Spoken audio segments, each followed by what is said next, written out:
Hi everybody, it is Win, and welcome to another video by The Entropy System. The Entropy System? Who's that? That's a great question, and that's what I'm going to answer in today's video. We've grown so much lately as a channel, and I realized that a lot of the new viewers probably don't know every system mate by heart. Not that we could ever expect you to.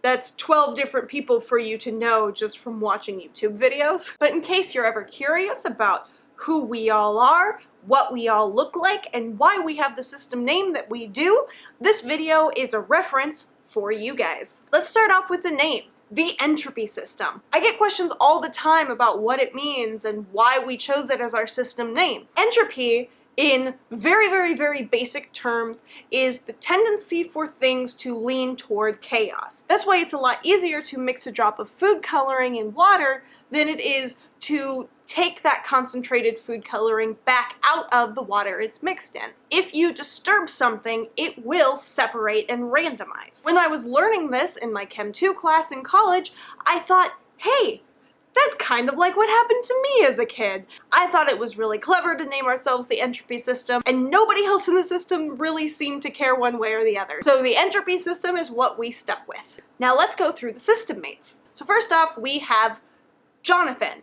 Jonathan, according to his memory, has been in existence since the body was in infancy. He remembers growing alongside me, Win, and developing identities together as we went. He started by being just a feeling of happiness, and as he continued to develop, he took it upon himself to try and teach me how to love and explore the world and share love with others. Because he was created when the body was so young, he does not have a definitive form and has taken on a lot of forms over my lifetime. Since my diagnosis, however, he has stayed steady as a middle-aged Samoan man. Around the time of my diagnosis, I was absolutely in love with the movie Moana. It brought me a lot of joy. It was one of my grounding tools. And so because Moana helped me with a lot of my mental health stuff, he decided to take on an islander form and create a headspace for us all to live in that was an island.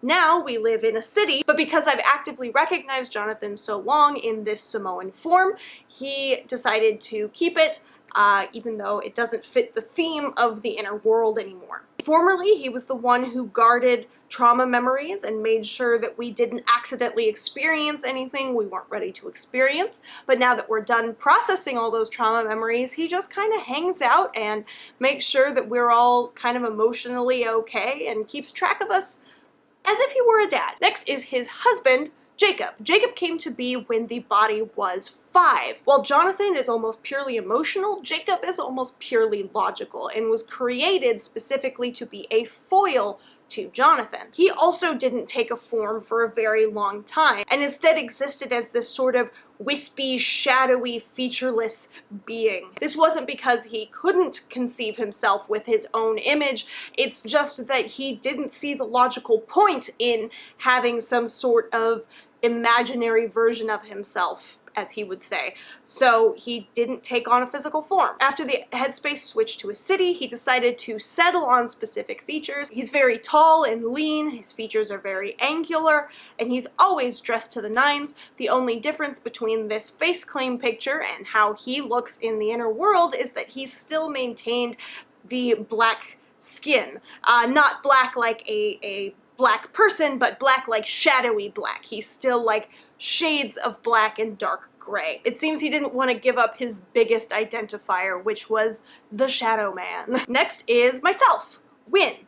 I, as far as I know, have existed for as long as the body has. Jonathan's story corroborates this since he says he remembers growing up alongside me. My job for a very long time was to be the alter who didn't know about the other alters. I lived most of my life being in the body and being completely unaware of the others who I shared the body with. This was so the system could stay safe by remaining covert and not drawing attention to itself. I don't have a face claim because I identify with the body, so the face that you are looking at on the camera is the face I identify as mine.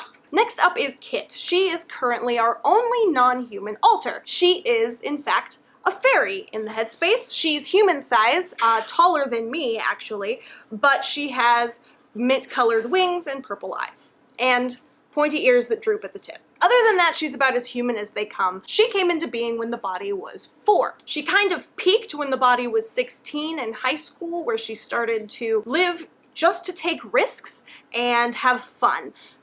Later, another alter, Mistletoe, who was also a fairy, integrated with her, and she matured very rapidly. She now identifies with the body age of 28, and we share a birthday. The face claim of her is a little bit off. Obviously, we don't have fairy features here. And while Kit's hair is naturally dark, she does bleach it to an unnatural yellowy blonde with purple tips, but this face is an absolute dead ringer for Kit, so we decided that this was going to be her face claim. Next is Daniel. Daniel came to be when the body was really young. I don't think we know the exact age because he started out as a fragment, meaning he was just a one-dimensional being without, you know, hopes and dreams and a bunch of emotions. He just was a feeling of masculinity, and he would come forward throughout my life when I needed to feel strong, and for a long time, strong equaled masculine in my life. When the body was 19, something happened that caused him to flesh out further and become a more dominant protector,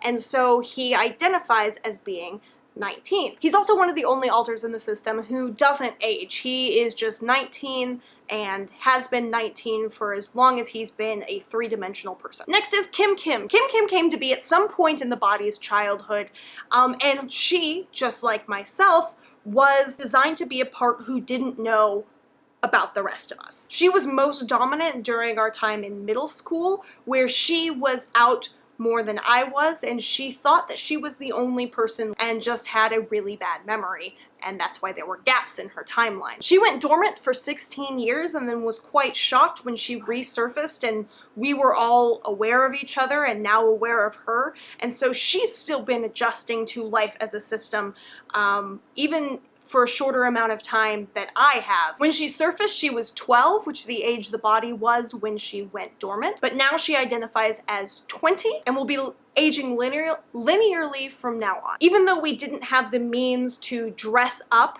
during our goth phase, she was still definitely most dominant during what we wanted to be our goth phase, and so she maintains that in her inner world appearance by having big makeup and dark hair and gothic Lolita dresses and all the stuff that we absolutely wish we could have worn every day in middle school. Leto is up next, being the very first fictive that joined our system. Leto has only existed for a couple years and is still sort of fleshing out his own personal identity. He has trouble separating his own reality from the memories that his character would have had from the Netflix show Sense8, but with some patience and love from our friends, he is slowly working out who he is in this world. He is also an alter who does not age, and he identifies as being 28, which is the age that the character is in the show. Then there is Jessica Mann. Jessica is a ambiguous 50-something Texan who is also a therapist. She was very unique when she joined our system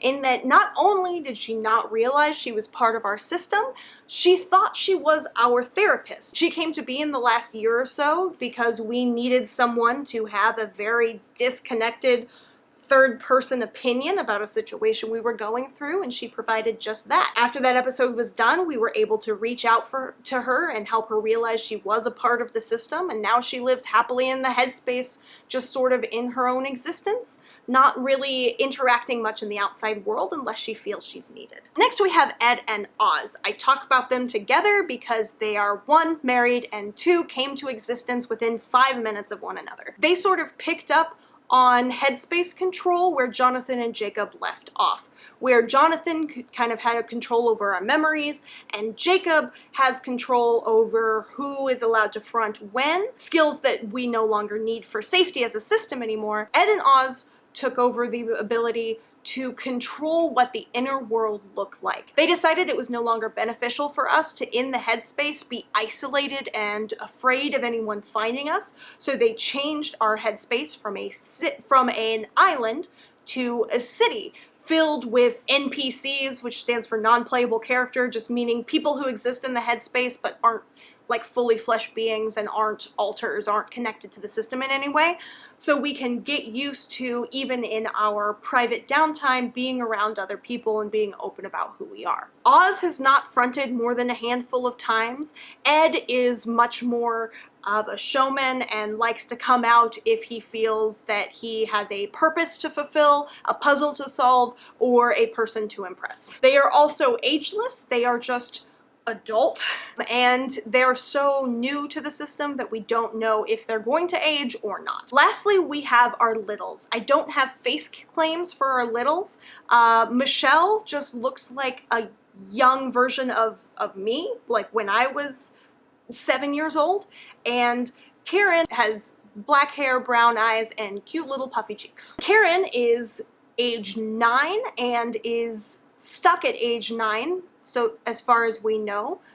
She used to be age 5, but when she integrated with one of our alters, Josh, she jumped up to age 9, which is the age that he most regularly presented as. Michelle is age 7. She used to be 6, but she decided that she wanted to try to grow up and was the first of us to manage to start aging in the headspace. I hope this is a good resource for you all and helps you all understand who we are a little bit better.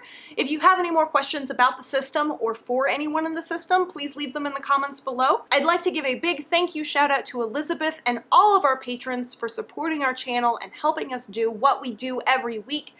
You guys are all amazing, and thank you to all of our followers who like and comment and interact with our videos. It helps our channel grow and helps our education reach a wider audience. As always, remember that you are loved, you are valuable, and you are valid. Have a great day, everyone. Bye!